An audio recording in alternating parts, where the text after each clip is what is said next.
चलना है। Assalamualaikum students, how are you?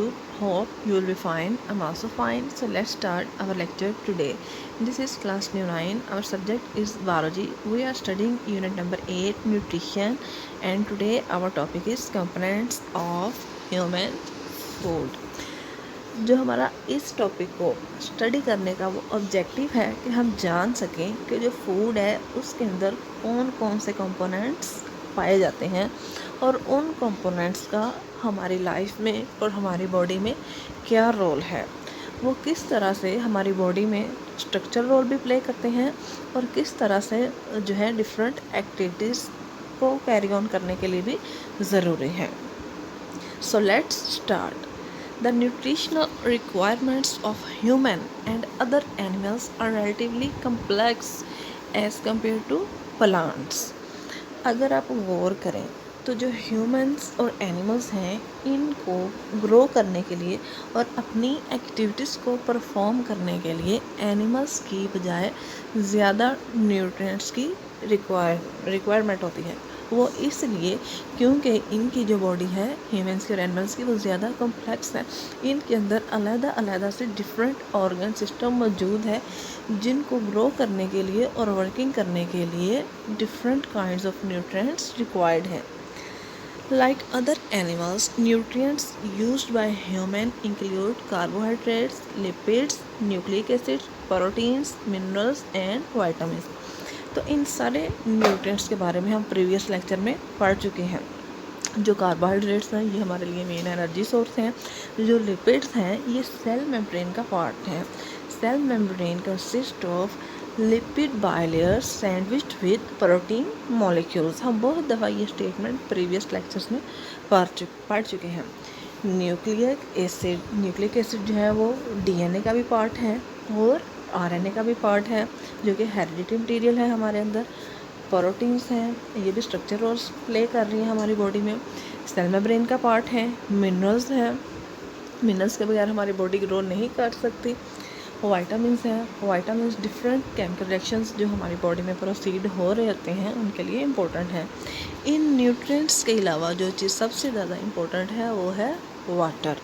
हम जानते हैं कि जो ह्यूमन बॉडी है इसमें ऑलमोस्ट 60 to 70% वाटर होता है। इसके अलावा ब्रेन सेल्स में भी ऑलमोस्ट 85% वाटर होता है।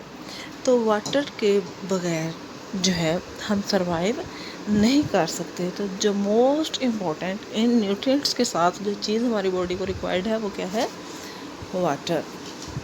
First of all we will study carbohydrates. These are basic source of energy for all animals.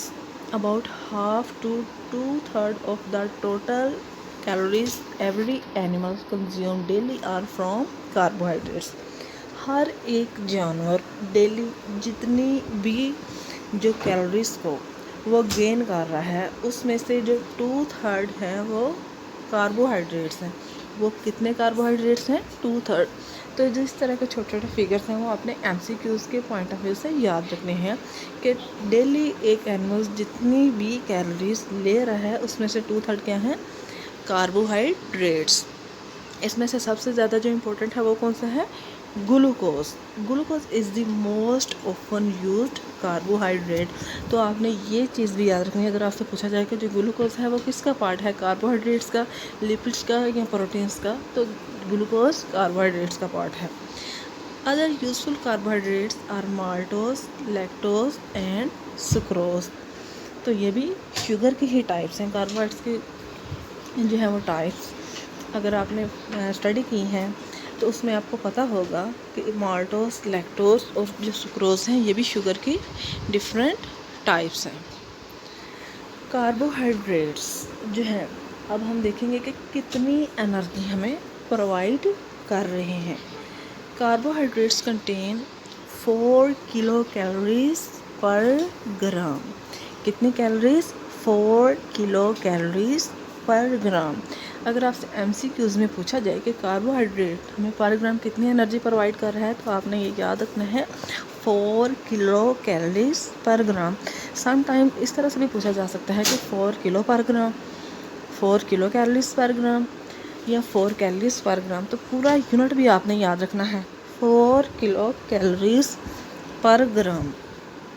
Humans get carbohydrates from foods like bread, beans, potatoes, bran, rice and cereals.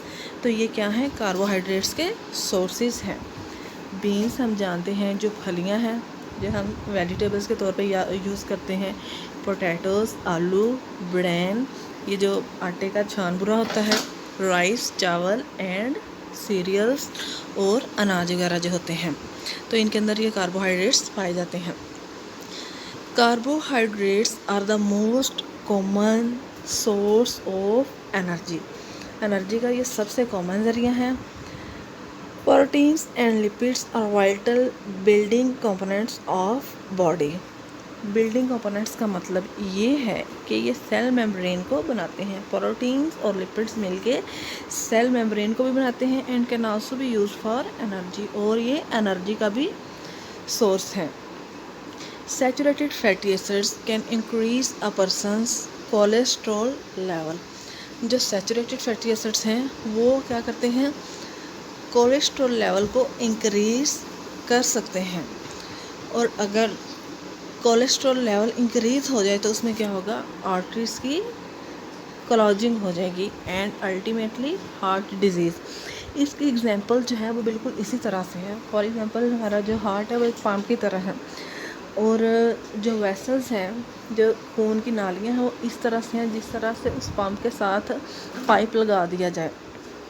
तो जब तक pump on रहेगा तो pipe के अंदर से पानी जो है प्रेशर के साथ मूव करता है। अगर उन पाइप्स के अंदर जो है मैल वगैरह जमा हो जाए, और पीछे से पंप तो ऑन रहता है लेकिन वो जो पानी इसके अंदर से मूव कर रहा है वो क्या होगा, मुश्किल हो जाएगा उधर से गुजरना, क्योंकि वो तंग हो जाएगी ना जगह, जो पाइप है उसके अंदर मैल के जमा होने की वजह से।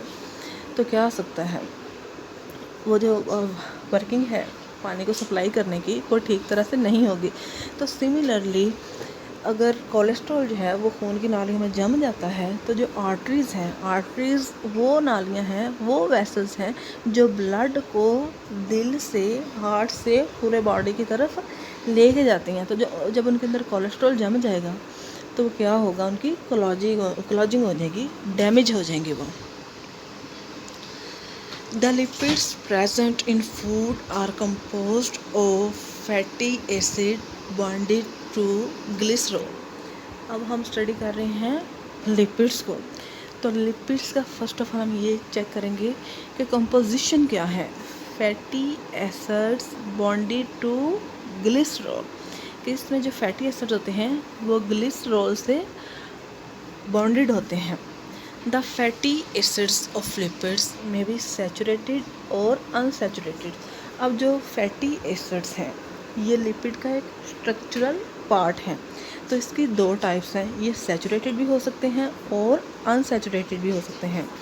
सैचुरेटेड फैटी एसिड्स में क्या होता है कि जितने भी कार्बन आइटम्स होते हैं वो तमाम के तमाम हाइड्रोजन एटम के साथ उनकी बॉन्डिंग होती है, यानी कि कोई भी कार्बन आइटम फ्री नहीं होता। सैचुरेटेड फैटी एसिड्स में कोई भी कार्बन एटम फ्री नहीं होता। जितने भी कार्बन एटम होते हैं सबके हाइड्रोजन एटम के साथ बॉन्डिंग होती है। और अनसैचुरेटेड फैटी एसिड्स में क्या होता है कि चंद एक कार्बन एटम्स जो हैं वो फ्री होते हैं और कार्बन और हाइड्रोजन के दरमियान डबल बॉन्डिंग होती है, यानी कि कार्बन की बॉन्डिंग तो हाइड्रोजन के साथ ही है लेकिन उनके दरमियान जो बॉन्डिंग है वो डबल है। बट सैचुरेटेड में क्या था, सिंगल बॉन्डिंग थी।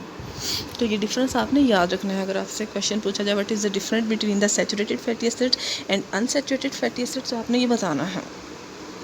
Generally, the lipids containing saturated fatty acids are solid at room temperature। ये सेकंड डिफरेंस है सैचुरेटेड फैटी एसिड्स और अनसैचुरेटेड फैटी एसिड का। जो सैचुरेटेड फैटी एसिड्स हैं ये रूम टेम्परेचर पे सॉलिड होते हैं। अगर आपको कन्फ्यूजन हो तो आप इस तरह से भी याद रख सकते हैं कि S for saturated fatty acids and S for solid. और जो अनसैचुरेटेड फैटी एसिड्स हैं वो क्या होंगे, they will be liquid at room temperature. ये रूम टेम्परेचर पे लिक्विड होते हैं। For example, butter contains 70% saturated and 30% unsaturated fatty acids. तो इस तरह के फिगर आपने MCQs के पॉइंट ऑफ व्यू से भी याद रखने हैं. On the other hand, sunflower oil contains 75% unsaturated fatty acids and so this was about lipids composition. Lipids जो हैं वो फैटी एसिड और ग्लिसरॉल से मिलकर बने होते हैं. जो फैटी एसिड्स हैं वो दो तरह के हैं, सैचुरेटेड एंड अनसैचुरेटेड. अब इनका स्ट्रक्चर रोल क्या है? These are use to form membranes. जो लिपिड्स हैं वो मेम्ब्रेन्स बनाते हैं. द शीज सराउंडिंग न्यूरॉन्स. न्यूरॉन्स जो है वो हमारे नर्वस सिस्टम का पार्ट है. तो इनके गिर्द एक शीथ होती है जो कि लिपिड से मिलकर बनी होती है. एंड सर्टन हार्मोन्स, और कई हार्मोन्स भी लिपिड से मिलकर बनते हैं. These are extremely useful energy sources. ये एनर्जी का भी सोर्स है. 1 gram lipids contain 9 kilocalories of energy. तो जो कार्बोहाइड्रेट्स है वो कितनी एनर्जी कंटेन कर रहे थे? 4 किलो कैलोरीज पर ग्राम. और लिपिड्स कितने कर रहे हैं? 9 किलो कैलोरीज. तो ये भी आपने फ़र्क याद रखना है. जो इसके सोर्सेज हैं, मिल्क है, बटर है, चीज़ है, एग्स हैं, मटन है, फ़िश है. Mustard seeds. मस्टर्ड क्या है? सरसों का जो पौधा होता है उसको कहते हैं. कोकोनट, नारियल एंड ड्राई फ्रूट्स एट्सेट्रा. तो ये लिपिड्स के क्या हैं? सोर्सेज हैं. ये वाले सोर्सेज से हमें जो लिपिड्स हैं वो मिल सकता है. So this was about carbohydrates and lipids.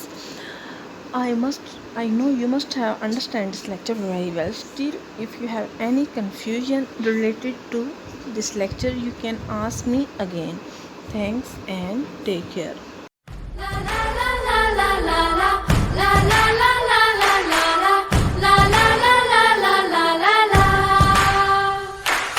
हवा में उड़ना है, पानियों पे चलना है.